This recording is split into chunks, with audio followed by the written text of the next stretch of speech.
just got back from my onboarding interview with Inc. magazine online. For all I know, you're watching this on the Inc. website. And two things came to mind during the onboarding interview. And I give a lot of advice to a lot of people on my clients mainly and my students on interviewing skills. And I did two things that I don't think most people do that I think worked well. If you're watching this on Inc., probably this worked well. So one was that my editor said to me, he asked me what was I into writing for. And so that's something I naturally, as you know, I've written thousands and thousands of posts, and I've been writing every day for years. So naturally I said all the stuff that got me writing and how I like to write and what writing does for me, and about the courses and promoting those things and stuff like that. And then I immediately said to him, what is your passion? What do you like about what you're doing? And I'm not sure if I read him perfectly, but I think he was like, oh, that's an interesting thing for me to talk about, because he's going into journalism. And so he started talking about why he went into journalism in general and why he went into journalism at Inc. magazine in particular. And it got a conversation going that was not just me performing for him. I mean, look, I was already on board. So this was an onboarding interview, not an interview from scratch. But the same dynamic plays out if I'm interviewing with someone and I haven't yet gotten the job or gotten the position or gotten the opportunity like I have here.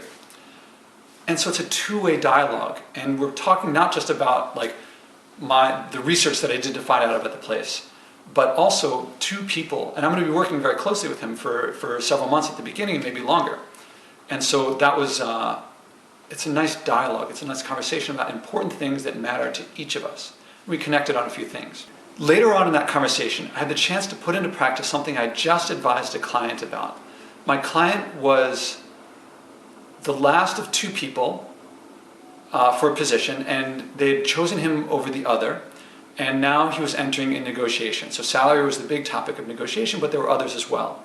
And I said to him, when you talk to them, ask them if they picked you over the other person, there's something about you that they liked. That tells you about their interest. That gives you a chance to find out what they like about you, and you can put that forward.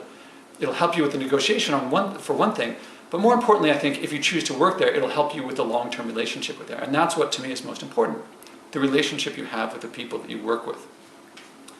So I'm talking with the editor, and I say to him, I refer to a couple of emails that we sent, and I said, you guys, something about me you liked. And it wasn't just him, but it was the editorial board. And so I said to him, what was it that you liked about me? Now, look, I like a lot of stuff about myself, and I could put a lot of stuff forward that I think is useful, that they might like about me. But I don't know their values. Only they know their values. And when I want to work with someone, I want to deliver value to them.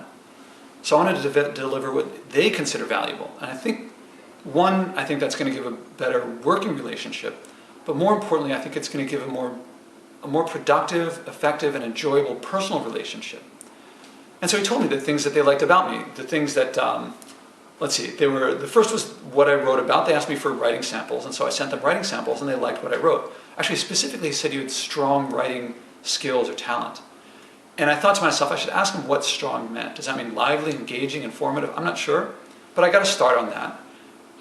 He liked the content, the choice of topics that I wrote about, that I came from a more academic background while still being active and practicing as an entrepreneur and a businessman.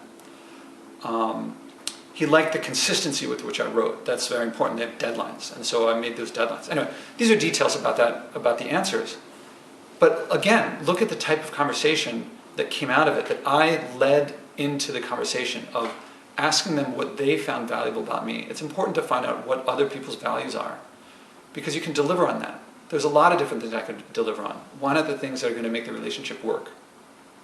So next time you have an interview, I recommend asking these questions. When they ask you, what is your passion about this? Ask them what's their passion about it. The person on the other side of the table is a human being just like you. They're not just a position on an organizational chart in HR or looking to fill a position. They want to like what they do. They want to work with someone who likes what they do. The other thing is, if they are taking time out of their schedules to work with you, ask them what about you that they like. You don't have to deliver those things, but at least know. But if it's those things, if those are things that you like, if those are facets of yourself that you like to show, that you like to act on, that gives you free rein to act on those things and not waste time with the other things.